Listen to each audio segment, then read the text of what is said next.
네, 오늘 본문 말씀으로 이렇게 제목을 정했습니다. 애굽으로 가지 말아라입니다. 애굽으로 가지 말아라. 자, 오늘은요 추수감사 주일입니다. 전후좌우에 계신 분들과 함께 인사하도록 하겠습니다. 해피 땡스기빙. 네, 해피 땡스기빙입니다. 추수감사 주일의 의미를 여러분들은 잘 아실 겁니다. 청교도인들, 퓨리탄들이요 신앙을 위해서 영국을 떠나 아메리카 대륙으로 왔습니다.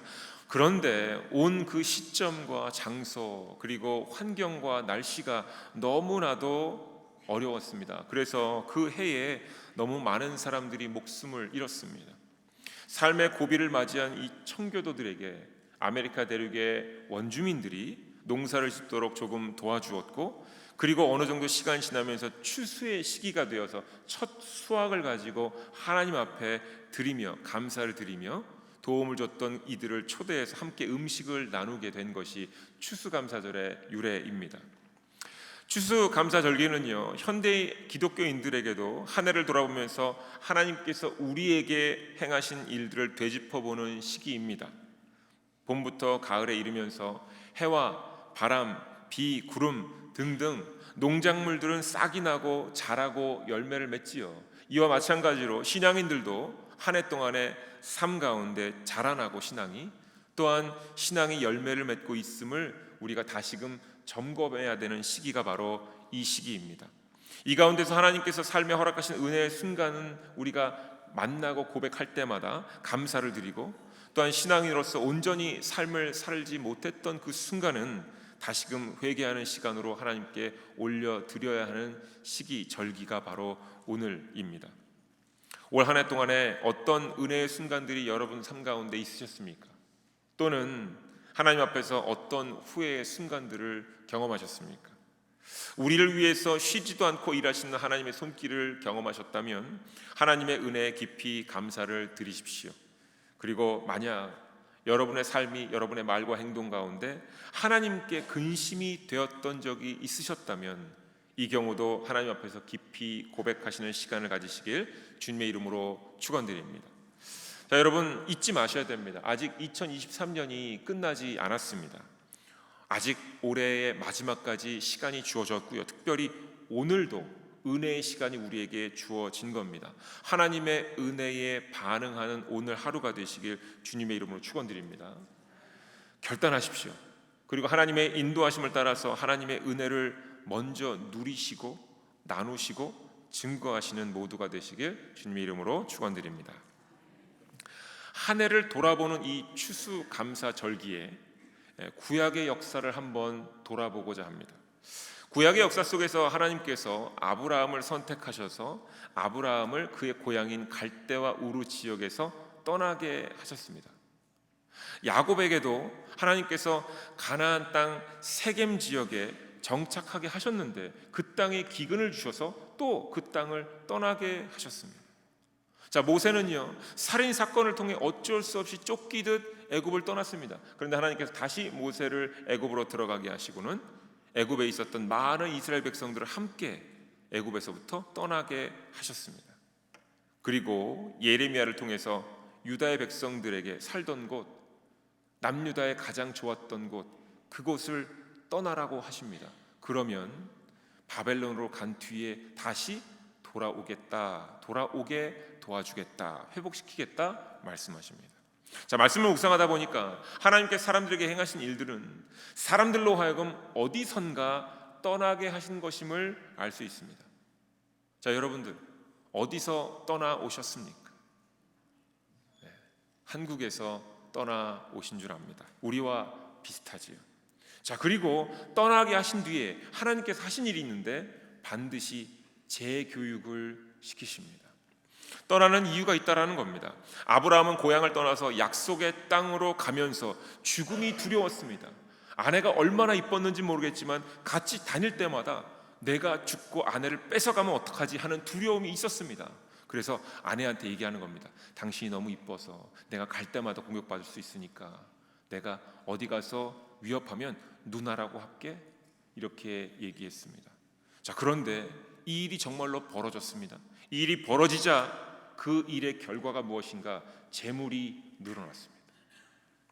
재물이 늘어나는 경험을 하면서 아브라함은 기뻤을까요? 야, 이거 몇 번만 더 누나라고 얘기하면 부자가 되겠다. 한 10번만 채울까? 이렇게 기뻐했을까요? 아니죠. 기쁘지 않았을 겁니다. 죽음이 두려워 아내를 누이라고 속이고는 다른 남성에게 데려가도록 그 모든 것을 한 자기 자신이 원망스러웠을 거예요. 치욕스러웠을 겁니다. 그런데 그 일을 2번이나 합니다. 따라서 늘어난 재물을 볼 때마다 그 재물 쳐다보기 싫었을 겁니다. 왜냐하면 그 재물을 볼 때마다, 늘어난 재물을 볼 때마다 내 치욕적인 순간이 기억났기 때문에 그럴 것입니다. 그래서 재물, 세상에서 사람들이 원하는 그 재물과 남들이 그렇게 부러워하는 그 재물과 하나님의 복이 같지 않음을 깨닫기 시작합니다. 복과 재물에 대해서 재교육을 받기 시작한 것입니다. 모세와 이스라엘 백성들은 애굽을 떠날 때에 각종 금은보와 귀중품들을 애굽 사람들로부터 받아서 등에 짊어지고 나왔습니다. 그들이 처음 나올 때 보석과 금은보석 모든 것들을 등에 짊어 나올 때 얼마나 멋진 생활을 꿈꿨겠습니까? 자, 그래 이제 이것을 갖고 새 땅으로 가면 그곳에서 이것을 미천으로 땅도 사고 집도 사고 농장도 사고 내가 새로운 인생을 살 거야 라고 아마 꿈꿨을 겁니다. 하지만 그들이 귀중품을 잔뜩 짊어지고는 처음 경험했던 것은요, 애굽의 군대가 쫓아오는 가운데 귀중품들을 жил머지고 도망가는 신세가 되었습니다. 자, 그리고는요, 이 귀중품들을 짊어지고는 홍해바다를 건너야 했습니다. 그리고 먹을 것과 마실 것이 없는 그 광야에서 이 짊어진 귀중품으로는 어떤 것도 사고 팔 수 없음을 경험했습니다. 마치 이 금은 보석 귀중품들이 쓸모없는 것으로 충분히 여겨졌을 겁니다. 이를 통해서 모세와 이스라엘 백성들도 귀중품과 복이 같지 않음을, 하나님께서 말씀하신 복의 근원과 그리고 이 땅에 눈에 보는 좋은 것들이 같지 않음을 알게 되었을 겁니다. 다시 말하면 모세와 이스라엘 백성들이 재교육을 받기 시작하는 겁니다. 조금 다른 예를 들어 보이겠습니다. 예수님은 하나님의 아들이시자 하나님의 말씀이 육신이 되신 분이십니다. 말씀이란 무엇입니까? 사람의 생각과 그리고 뜻 이런 것들을 전달하는 도구이자 사람의 손으로는 만지지 못하는 그런 음성인데, 이러한 말씀이 육신으로 이 땅에 오셨다라는 것은요, 의미만 전하는 것이 아니라 의미가 이루어졌고 의미를 만져볼 수 있고 의미를 직접 목격할 수 있게 된 것입니다. 이로써 사람들이요, 진짜 변화, 하나님 말씀을 통한 진짜 변화에 노출되는 경험을 하는 겁니다. 제가 이것을 조금 더 약간 격하게 표현을 하자면 예수님이 이 땅에 오심으로 말미암아 강요받기가 시작된 겁니다. 변화를 강요받는 겁니다. 예수님이 이 땅에 오심으로 말미암아 사람은 변화를 강요받게 된 것입니다. 불편하게 들으실 수도 있겠지만 이것이 사실입니다. 삭개오가 세리들 중에 장입니다. 세리장이었죠. 그가 키가 얼마나 작은지 모르겠지만 그가 예수님을 보려고 나무 위에 올라갑니다. 그런데 예수님께서 그 앞에 오셔서 내가 오늘 너의 집에 머물겠다라고 말씀하십니다. 그때 삭개오가 고백합니다. 누가복음 19장 8절입니다. 삭개오가 서서 주께 여짜오되 주여 보시옵소서, 내 소유의 절반을 가난한 자들에게 주겠사오며 만일 누구의 것을 속여 빼앗은 일이 있었으면 내 갑절이나 갚겠나이다. 아멘.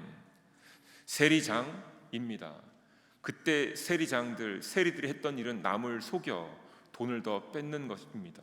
다시 말하면 다 주겠다라는 얘기입니다. 자, 예수님께서 삭개오에게 찾아가시고 삭개오야, 내가 오늘 너의 집에 머물겠다, 너의 집에 들어가겠다 하니까 삭개오가 그 집에 있는 것들을 다 끄집어내서 버리는 겁니다. 굉장히 상징적인 의미입니다. 예수님께서 우리 마음에 찾아오시면요, 어떤 강요를 받냐면 우리 마음 안에 있는 것들을 다 끄집어서 버리게 강요를 받습니다. 이게 세상적인 표현으로는 강요고요, 기독교적인 표현으로는 은혜입니다. 이것이 기쁨입니다. 사도 바울이 예수님을 다메섹 도상에서 빛으로 만난 후에 이전에 자신이 하던 모든 것들을 무엇이라 표현했습니까? 배설물이다 라고 표현했습니다. 마찬가지로 예수 그리스도의 십자가 부활의 경험을 한 제자들은 삶이 완전히 바뀌게 되었습니다. 구약으로부터 신약에 이르기까지 하나님의 말씀을 따르는 사람들과 하나님의 말씀이 육신이 되신 예수 그리스도를 만난 사람들은 모두 하나같이 다 변화를 얻기 시작합니다. 하나님의 말씀으로, 예수 그리스도의 삶으로 사람들은 재교육을 받기 시작하는 겁니다. 물질에 대한 재교육이자 복이 무엇인지에 대한 교육을 다시 받았습니다. 그리고는 모두 변화된 삶을 살아갑니다. 하나님께서는 예레미야를 통해서 남유다의 백성들을 재교육하시려고 예레미야를 부르셨고 예레미야에게 선포하게 하신 겁니다. 하나님을 믿지 않고 그들은 그들의 나라의 역사, 전통, 그리고 그들이 너무나도 자랑스러워했던 예루살렘 성전, 그리고 예루살렘 성을 너무나도 자랑스러워했는데 그것을 하나님께서 그들의 역사를 뺏으시고 전통을 무너뜨리시고 그리고 그들이 너무 자랑스러워하던 성전과 성도 무너뜨리시는 거예요. 나라의 왕은 끌려가고요, 나라는 침략당하고 집과 마을도 다 정복당합니다. 하나님께서 이렇게 하시는 겁니다. 왜냐하면 하나님이 아닌 이 모든 세상적인 것들을 사람들이 믿고 의지하고 있었기 때문입니다. 그래서 그들이 믿고 의지하던 것들, 눈에 보이는 모든 것들을 무너뜨리고 빼앗으시고는 그들에게 바벨론으로 끌려가라 하십니다. 그곳에서 살라 하십니다. 그리고 그곳에서 결혼하고 자녀를 낳고 땅을 일구라 하십니다. 나라가 없는 백성으로, 성전을 잃은 백성으로 살라고 하십니다. 왜 이렇게 살아야 하는 것입니까? 맞습니다. 세상 것 어떤 것에도 의지하지 말도록 모든 것을 거두어 가신 뒤에 재교육시키시겠다라는 겁니다. 바벨론에서 아무것도 의지하지 말고 하나님만 바라보도록 인도하시는 겁니다. 지금까지 유지했던 모든 가치관들과 문화들을 모조리 쓸모없는 것으로 바꾸어 놓으시는 겁니다. 하나님께서는 유다의 사람들을 이러한 상태로 만드시고는 이제 다시 처음부터 가르쳐 주겠다 이렇게 하십니다. 그런데 백성들이요, 바벨론의 포로에서 풀려나서 유다에 머물다가 애굽으로 돌아가겠다라고 마음을 먹습니다. 유다 지역은 어떤 상태입니까? 현재 재건이 되지 않은 상태입니다. 그냥 무너져 있는 상태예요. 성전도 무너졌고 성문도 무너졌고 성벽도 헐어져 있는 상태입니다. 그러니까 본인들이 열심히 일을 해서 비록 본인들이 점령지에서 살고 있지만, 자기가 침략당해서 더 이상 제대로 된 것이 없지만 열심히 한 해를 살면서 이런저런 과일들, 열매들을 얻을 때쯤 되면 이웃 나라들이 성벽도 없고 문도 없으니 찾아 들어와서 뺏어가는 겁니다. 그것을 계속 경험하다 보니까 이들이 마음 안에 강팍한 마음이 들 수밖에 없었지요. 이웃의 침략이 빈번했고 예전에 누리던 모든 것들을 누릴 수 없음을 그들이 절실하게 깨달은 겁니다. 그런데 사실 그 상황이 하나님께만 전적으로 의지할 수 있는 환경이었는데, 하나님의 보호하심을 직접 체험할 수 있는 상황이었는데, 그런데 그들이 이제 더 이상 이것이 싫다라고 말하면서 애굽으로 가고자 했다라는 겁니다. 유다의 사람들이 왜 애굽으로 가고자 했을지 어렵지 않게 추측하실 수 있습니다. 식민지의 백성이 되는 것보다 이웃나라 애굽의 시민이 되는 것이 낫겠다 싶은 겁니다. 현재 애굽이란 나라는 존재하고 있었고요, 왕도 존재했고요. 즉 애굽에서는 바벨론의 식민지보다 더 누릴 것들이 많이 있었다라는 겁니다. 아직 그들은 재물과 하나님의 복을 동일한 것으로 여기고 있는 모습입니다. 애굽이란 나라 뒤에 숨어 있는 것을 선택하는 모습이고요, 애굽이란 나라에 의지함으로써 하나님의 말씀에 의지하지 못하고 있는 모습입니다. 소돔과 고모라 성이 멸망될 때 롯의 아내가 뒤를 돌아보았습니다. 그래서 소금 기둥이 되었다라고 성경에 기록되어져 있지요. 롯의 아내의 마음의 이야기가 누가복음 17장 31절과 32절에 이렇게 암시되어져 있습니다. 그날에 만일 사람이 지붕 위에 있고 그의 세간이 그 집 안에 있으면 그것을 가지러 내려가지 말 것이요, 밭에 있는 자도 그와 같이 뒤로 돌이키지 말 것이라. 롯의 철을 기억하라. 아멘. 자, 이 땅에 하나님께서 예수 그리스도를 통해 새로운 하늘과 새로운 땅을 임하게 하는 그 땅, 그 시기, 어찌 보면 하나님께서 세상을 완벽하게 심판하신 그때가 마치 소돔과 고모라처럼 심판의 때가 될 텐데, 그때 롯의 처처럼 행동하지 말라. 그녀는 뒤를 돌아보고 집에 남겨진 세간 내 집안의 물건들을 생각하고 아까워하고 돌아보았다라는 겁니다. 자, 롯이 왜 아브라함과 헤어지게 됐습니까? 롯이 아브라함과 헤어진 이유는요, 재물이 많아지며 가축이 많아지니 자꾸 목동들끼리 싸우고 목자들끼리 싸우니 어쩔 수 없이 다른 곳으로 간 겁니다. 다시 말하면 소돔과 고모라 땅에 롯은 많은 재물을 가지고 들어간 겁니다. 그런데 하나님께서 그 땅을 멸하실 때에 롯의 아내가 뒤를 돌아보면서 자신에게 있었던 그 많은 좋은 것들을 본 겁니다. 하나님이 어떻게 그 땅을 심판하시나는 걸 궁금해한 것이 아니라 내가 남겨두고 온 것들을 기억하다가 같이 그 없어질 것들과 함께 사라져버린 거예요. 소돔과 고모라 땅에 미련이 남아 있었습니다. 결국 늘어난 재산 때문에 그녀도 함께 이 땅에서 사라집니다. 하나님께 이끌림을 받다가 중간에 스스로 죽음을 선택하는 경우입니다. 성전과 성전 안에 거하는 안전함이 있고요, 왕의 권력을 따름으로써 보장받게 되는 평안함이 있을 수 있습니다.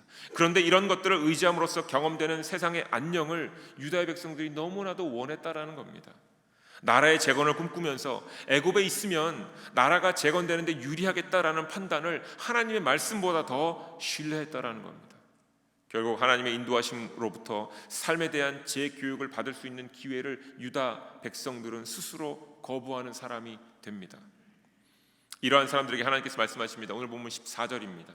또 너희가 말하기를 아니라 우리는 전쟁도 보이지 아니하며 나팔 소리도 들리지 아니하며 양식의 궁핍도 당하지 아니하는 애굽 땅으로 들어가 살리라 하면 잘못되리라. 애굽 땅으로 들어가 살리라 하면 잘못되리라고 하나님께서 정확하게 알려주십니다. 전쟁이 없다고, 또 전쟁이 일어날 때 나팔을 불잖아요. 적군이 찾아옵니다. 이런 이 나팔 소리, 불안을 떨게 하는 이 나팔 소리가 없다고, 양식이 궁핍하지 않다고 여기면서 애굽 땅으로 들어가지 말라는 겁니다.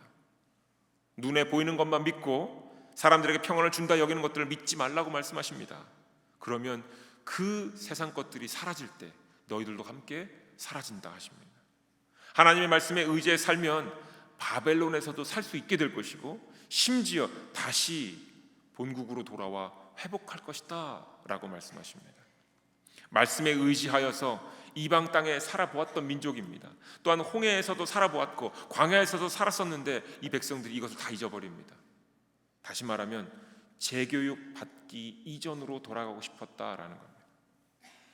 사랑하는 교회 여러분, 하나님께서는 성경 속 사람들을 대하시는 것처럼 매 순간 우리로 애굽으로 돌아가지 말라고 말씀하시는 겁니다. 그들의 얘기만이 아닙니다. 의지할 만한 것이 많이 있는 곳, 내가 의지할 만한 많은 사람들이 있는 곳 가지 말라고 말씀하십니다. 사람들에게 의지하지 말라고, 세상을 의지하지 말라고 말씀하십니다. 의지하고 기댈 곳이 많으면 하나님을 찾지 않을 것이다 라고 말씀하십니다. 자, 이것을 직접 알려주시고자 이스라엘 백성들을 살던 곳에서 떠나게 하십니다. 의지하던 곳을 떠나게 하십니다. 그리고 세상이 말하는 재물과 하나님의 축복이 어떻게 다른지를 알려주십니다. 여러분, 우리도 고국을 떠나온 사람들입니다. 그렇지요? 우리가 고국을 떠나왔을 때 이미 벌써 우리 삶의 재교육이 시작되는 겁니다. 한국에 있던 모든 것들 내려놓고 이곳에 올 때부터 이미 하나님께서 여러분들을 재교육시키시는 겁니다. 생각해 보시죠. 처음 이민 왔을 때 집은 없지만 교회를 세우기 위해서 십시일반 모여서 헌금하고 기도하고 우리 교회를 세우기 위해 열심으로 전심전력 달렸습니다. 그러다가 교회가 세워졌습니다. 많은 이민 교회들, 1세들의 교회들이 세워졌습니다. 그런데 교회가 세워지자마자 싸우기 시작했습니다. 다투기 시작했습니다. 내가 주인이니 네가 주인이니 하면서 싸우기 시작했습니다. 그 가운데 우리 2세들은 어른들의 싸움 가운데 상처를 받고 교회를 떠나가기 시작했습니다. 시간이 흘렀습니다. 그리고 이제 정말로 2세들에게 하나님께서 허락하신 이 귀한 교회들을 물려줘야 되는데, 이 예배당을 물려주어야 하는데, 가만히 봤더니 교회 안에 2세들이 얼마 남지 않아 있습니다. 혹시 우리가 우리 삶에 찾아온 애굽을 붙잡은 것은 아닌지, 하나님께서 우리로 하여금 매번 재교육을 시키시면서 우리로 하여금 성령의 열매를 얻게 하시는데 우리가 매 순간마다 조금 편한 것, 안락한 것, 이런 것들을 쫓다가 우리의 삶을 애굽 땅으로 만들어버린 것은 아닌지. 사랑하는 교회 여러분, 우리가 먼저 우리의 애굽을 우리의 삶에서 찾아내야 합니다. 애굽이란 장소일 수도 있습니다. 우리가 안락함을 느끼는 장소일 수도 있습니다. 한번 들어가면 나가기 싫을 정도로 우리의 변화를 막는 장소일 수도 있습니다. 하지만 동시에 애굽이란 하나님께서 인도하시는 것을 막고 아무것도 못하게 만드는 게으름일 수도 있습니다. 분주함일 수도 있습니다. 하나님께서 우리를 이끄시는 것이 신앙생활인데요, 하나님께서 우리를 붙잡으셔서 예수 그리스도의 그 복음을 알게 하시고 예수 그리스도와 함께 걷게, 이 삶이 신앙생활이 시작되면 어느 누구도 제자리에 가만 서 있을 수 없는 겁니다. 누구든 변화를 맞이해야 되고요, 누구든 결단할 타이밍이 주어지고요, 누구든 나아가야만 합니다. 전에 말씀드렸지요, 설교의 앞부분에 말씀드렸습니다. 예수님께서 육신을 입고 이 땅에 오심으로 말미암아 우리는 크리스찬 라이프로 변화를 강요받게 된 겁니다. 그렇기 때문에 어느 누구 하나도 난 잠깐 여기 서 있을래, 나는 그냥 좀 쉴래, 이럴 수 없는 겁니다. 하지만 변화를 맞이하다가 쉬고 싶거나 멈추어 서고 싶거나 방향을 조금 바꾸고 싶은 마음이 들 때는 아셔야 됩니다. 이것이 바로 애굽의 순간이 되는 겁니다. 하나님께서는 이것을 멈추라고, 이 방향으로 가지 말라고, 서 있지 말라고 말씀하시는 겁니다. 이것을 기억하시며 우리 안에 애굽을 찾아내고 그 방향으로 나아가는 것을 멈추셔야 합니다. 이것이 사람들을 대하시는, 다스리시는 하나님의 방법입니다. 또한 이것이 예수님을 세상에 보내신 이유이기도 합니다. 하나님 나라의 가치관과 세상의 가치관이 다름을 하나님께서는 철저히 재교육시키십니다. 한 해의 추수감사주일에 우리가 오늘 이번 한 주간 동안에, 특별히 이번 달과 다음 달에 다시 한번 우리가 확인해야 할 것은요, 한 해 동안 하나님의 인도하심과 예수 그리스도의 동행하심을 통해서 나는 어떤 부분에, 내 삶의 어느 분야에 재교육을 받았는지를 점검해야 돼요.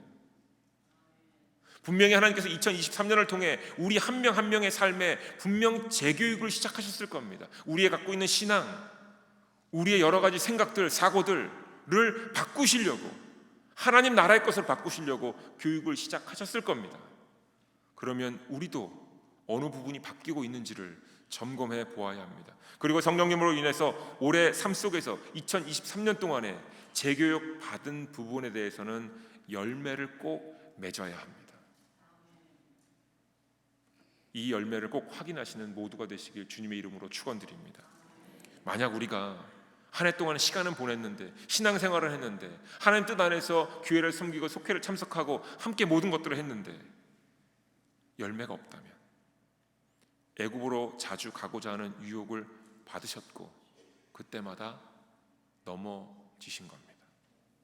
하지만 하나님께서 이끄시는 방향을 확인하고 받아야 할 재교육을 분명히 받았고 이것을 분별하였다면 분명 올해 가기 전에 여러분께서는 여러분이 어떤 성령의 열매를 얻으셨는지, 또한 하나님 나라의 어떤 원리를 깨달았는지를 확인하실 수 있게 될 것입니다.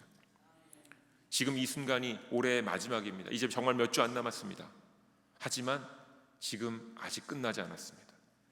애굽으로 상징되는 안락함과 평안함을 끊어내시고 하나님 나라의 그 귀한 섭리 원리를 깨달으시면서 이를 실천하고 온전한 성령의 열매를 맺고 그것을 누리고 나누고 증거하시는 모두가 되시길 주님의 이름으로 축원드립니다. 특별히 오늘 하루 그리고 이번 한 주간 동안에는 전심으로 내 삶에 하나님께서 직접 만드셨던 그 부분을 확인하시고 내 믿음이 자라고 있는지, 열매가 거둬지고 있는지, 만약 그것이 아니라면 다시금 무릎 꿇고 기도하시면서 지금이라도 성령의 열매를 맺게 해달라고 간절히 부르짖으며 한 주를 주님과 함께 동행하시길 주님의 이름으로 축원드립니다. 기도하겠습니다.